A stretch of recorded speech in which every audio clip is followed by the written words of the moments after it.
Salut tout le monde, bienvenue sur la chaîne du domaine Coquelicot. Aujourd'hui, on fait un vlog et j'ai encore oublié d'attacher mes cheveux avant de filmer.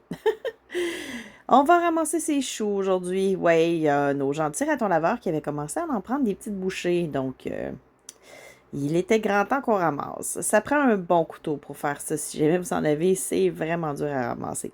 Je suis quand même satisfaite de ma récolte parce que on a eu un tout petit qui a été un peu mâché, on a enlevé le dessus, un moyen et un énorme. Je suis vraiment contente.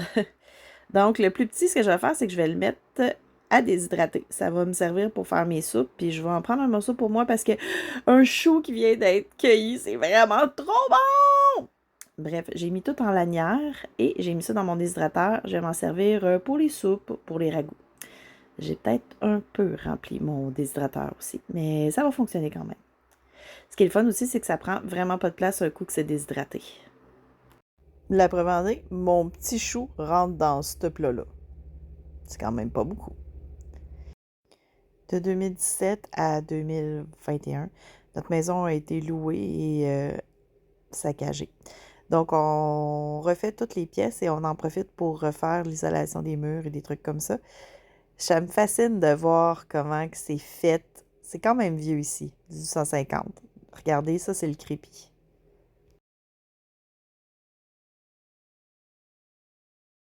On a eu, comme ben des Québécois, du mildiou sur nos tomates et on a dû tout enlever pour les protéger. Là, ce qu'on fait, c'est avec les tomates qui sont pas mûres, on les emballe dans du papier journal, puis on va les surveiller de temps en temps, voir si on mûrit.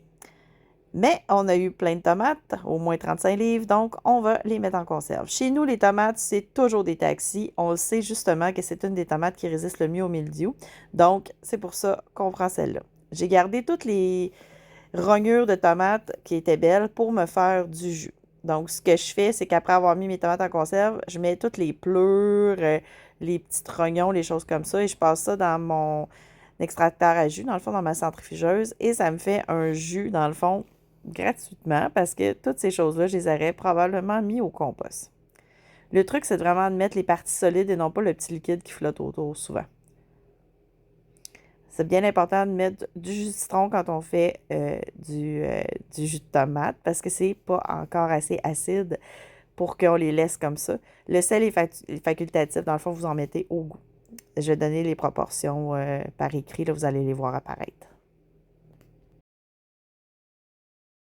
Donc, une fois là, qu'on va avoir tout louché, on va le mettre ça en conserve. Pour le jus de tomate, c'est 35 minutes dans un bain d'eau chaude.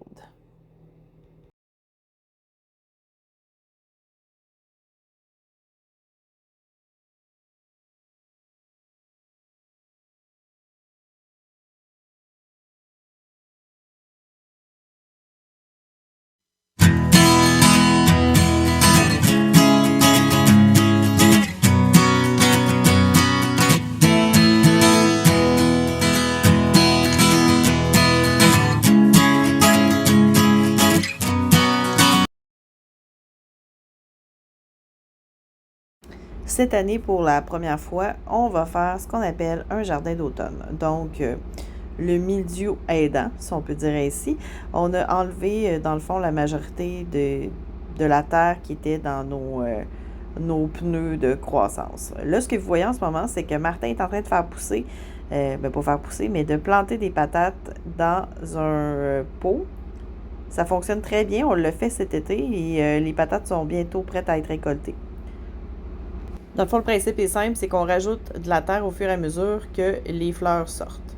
Mais on a une autre planche qui, elle, était prête à récolter et on a eu une super récolte.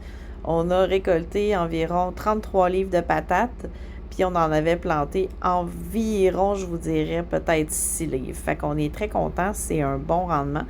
Nos patates sont super belles, il n'y a pas trop de trucs là, qui fait en sorte que ça fonctionne pas. Là. On est vraiment content. C'est une super belle abondance et on est très heureux. Donc, avec la planche qui est maintenant, dans le fond, défaite, on l'a toute remis à neuf et on est en train de planter des grains de poireaux. C'est un essai. On sait qu'on est un peu tard parce qu'on est le 20 août, mais on veut essayer parce que le poireau, en fait, c'est une vivace. Dans la maison, j'en ai profité aussi pour couper des échalotes que je fais déshydrater et on a essayé de planter dans le fond, la partie avec des racines, voir qu'est-ce que ça donnerait, dans nos anciennes, bacs de culture. Au niveau des nouvelles, je tiens à vous dire qu'il y a une séance de mise en conserve qui va être faite à Drummondville, dans le fond, le 2 octobre. On prend les inscriptions jusqu'au 1er septembre et ça coûte 60 faire partie de ce groupe-là. On va faire le tour de toutes les techniques, le bain d'eau chaude, la mise en conserve avec l'autoclave et on vous rappelle qu'on est disponible pour aller donner des cours partout. Il suffit de communiquer avec nous pour qu'on arrange quelque chose. Écrivez-nous, ça vaut vraiment la peine. Aussi, le projet du domaine Coquelicot fête ses 10 ans cette semaine, le 23 août pour être plus précis. Je vous invite à nous suivre sur Facebook car il va y avoir des concours, des rabais, puis plein d'autres trucs à regarder. Merci. N'oublie pas de t'abonner si t'aimes ce qu'on fait et surtout, bonne semaine!